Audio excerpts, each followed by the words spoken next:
Di bagian ini kita akan lebih banyak ngeliat tentang sistem templating Blade.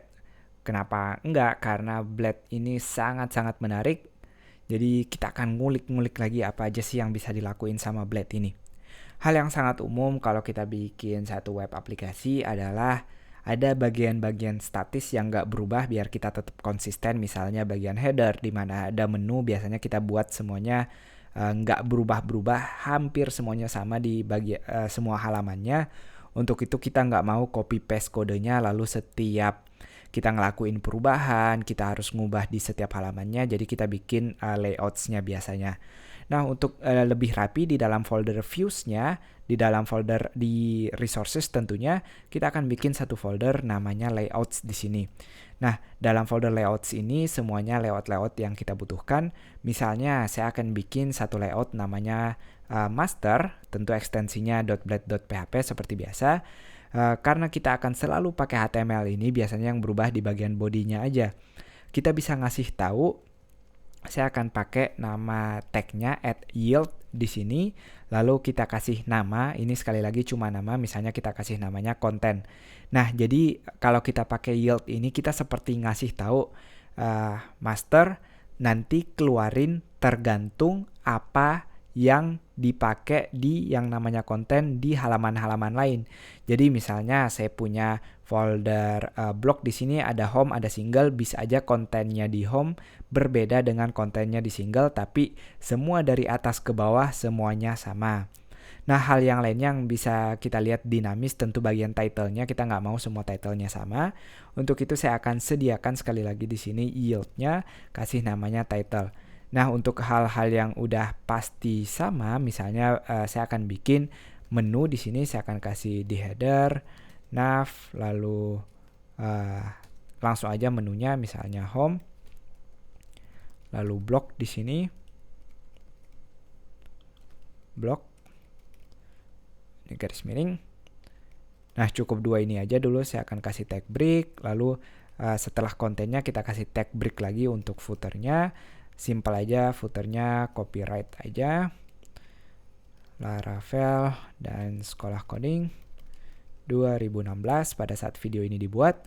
Nah, sekarang saya akan ngasih tahu untuk si home sama single ini make template dari masternya ini. Untuk itu kita nggak perlu lagi bikin semua HTML-nya karena kita udah ada semua tag-tag dasarnya. Saya akan save H1-nya aja yang mau dipakai, bisa kita delete semua. Caranya tinggal kita taruh di awal kalau kita mau extend bagian masternya. Nah, masternya sendiri ada di bagian layouts, bukan keyouts tapi layouts, lalu dipisahkan dengan dot. Kita kasih namanya yaitu master seperti ini. Nah, nanti dia udah otomatis tahu kalau kita mau pakai layout dari masternya. Kita tes dulu kalau kita ke home apa sih yang kita lihat sekarang. Ini dia, kita ngelihat ada H1-nya dan otomatis menu dan footernya udah muncul. Yang tentunya asalnya bukan dari home-nya sendiri tapi dari layout masternya. Nah, itu dia yang kita lakukan dengan metode extend ini. Jadi jangan kebalik, yang mau kita lakukan di awal adalah sediain template-nya, extends-nya ini kita taruh siapa yang mau make, bukan yang masternya. Kita mau taruh sekali lagi yang dipakainya. Kita nggak mau tentu H1-nya di bagian awal sini, tapi di bagian kontennya. Saya akan zoom sedikit. Untuk itu, kita udah nyediain satu tempat yang namanya konten di sini. Cara makainya tadi, kita tinggal pakai bukan namanya tag section, lalu kita kasih namanya tergantung nama yang kita taruh yaitu konten. Saya akan taruh konten, dan kita tutup kalau udah selesai dengan tag and section di sini. Nah, jadi kita ngasih tahu H1 ini posisinya di sini loh, nggak posisinya di bagian konten ini, bukan di awalnya, bukan di akhirnya. Jadi kalau kita lihat sekarang, kita akan lihat H1-nya udah berada pada posisi yang benar atau sesuai yang kita mau. Nah, bukan cuma konten aja, kita punya bagian lain yaitu title. Biasanya untuk SEO kita mau beda-beda, termasuk deskripsinya. Pada contoh ini cuma title. Kita bisa bikin seperti ini misalnya. Saya bikin title-nya di sini. Kita ganti semuanya jadi blog sekolah coding. Jadi kita akan lihat di bagian tab browsernya.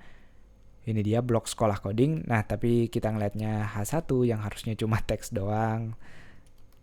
Intinya kita lihat dia berhasil di sini kita ganti teksnya, tapi kalau cuma satu baris ini kita bisa hemat sebenarnya. Caranya kalau nggak pakai end sectionnya tadi, kita tinggal ambil teksnya kita jadiin parameter keduanya di sini atau jadiin argumen keduanya, jadi nggak perlu lagi ada end section terakhirnya. Dia akan otomatis tahu kalau ini adalah isi dari section title ini. Jadi kalau saya ganti misalnya blog sekolah coding pakai tanda seru, kita juga akan melihat perubahannya pada tab browser kita. Nah itu dia, jadi ada dua cara. Kalau simple langsung aja ditaruh jadi parameter kedua. Kalau enggak misalnya strukturnya lebih panjang di sini, sekolah coding gitu loh. Misalnya ada beberapa teks, ada beberapa tag div. Nah baru kita pakai section dan juga end section biar lebih jelas strukturnya seperti yang kita lihat barusan. Nah ya, itu dia, jadi cara yieldnya ada dua. Kita bisa cara sectionnya maksud saya nampilin tergantung apa yang kita yield ini, bisa langsung seperti ini, atau kalau lebih dari satu kita gunakan section dan juga end section. Pada Blade kita juga udah ngelihat sistem for each kalau mau nampilin data. Sebelumnya kita bikin rapi, saya akan bikin hal yang sama pada bagian singlenya. Jadi saya akan copy paste, tentu isi yang mau kita ganti sekarang hanya bagian ininya sendiri. Saya akan ganti di sini. Dan kita bisa ganti juga title-nya sesuai yang kita mau di sini. Saya akan biarkan dulu sementara. Saya balik lagi yang saya mau bahas. Saya hampir lupa kalau saya mau bahas beberapa sistem templating, beberapa kegunaan lagi atau metode yang bisa kita pakai di sistem Blade ini, yaitu if else-nya. Misalnya kita mau pakai if else-nya di sini. Jangan lupa terakhirnya pakai if.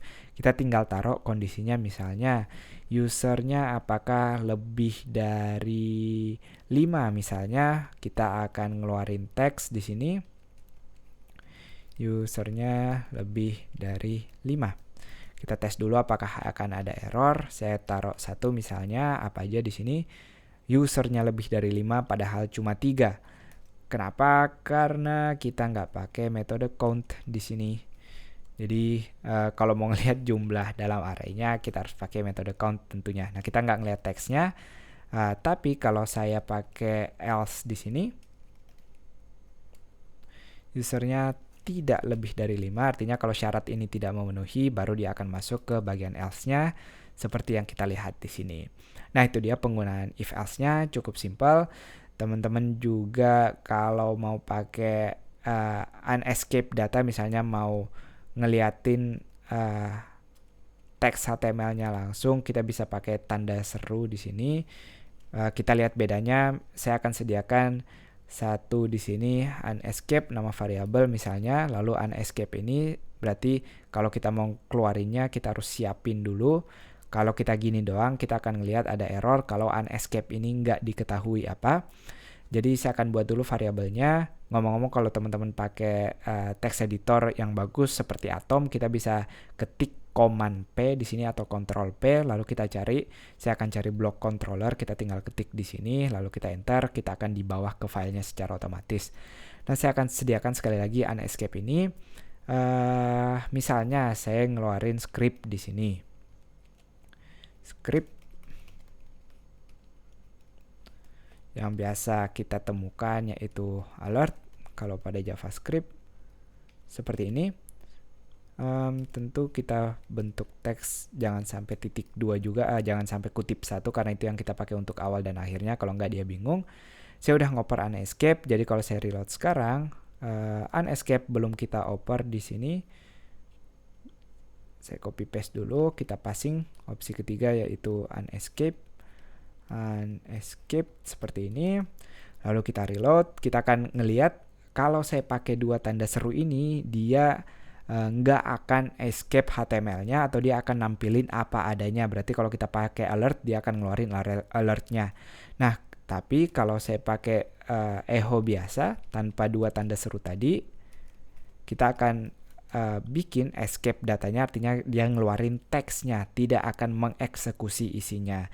Nah itu dia bedanya, termasuk kalau teman-teman pakai misalnya bold di sini atau text bold, kita akan ngelihat teksnya. Kalau nggak kita escape, saya pakai dua tanda seru di awal dan juga di akhir, maka dia akan ngerubah teksnya menjadi tebal atau mengeksekusi apa adanya di sini. Jadi hati-hati kalau pakai metode unescape ini. Nah, itu dia untuk sementara. Jadi banyak banget kekuatan dari sistem templating Blade ini, termasuk make master layout tadi yang udah kita lihat sebelumnya, nampilin for each, nampilin if else. Saya sendiri suka banget kalau dibanding kita sekedar if else seperti ini, sangat nggak rapi menurut saya.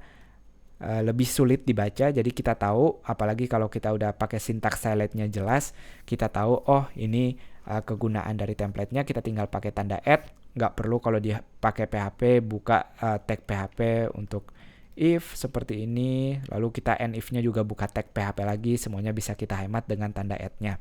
Itu dia, semoga jelas. Sampai jumpa di bagian-bagian lainnya.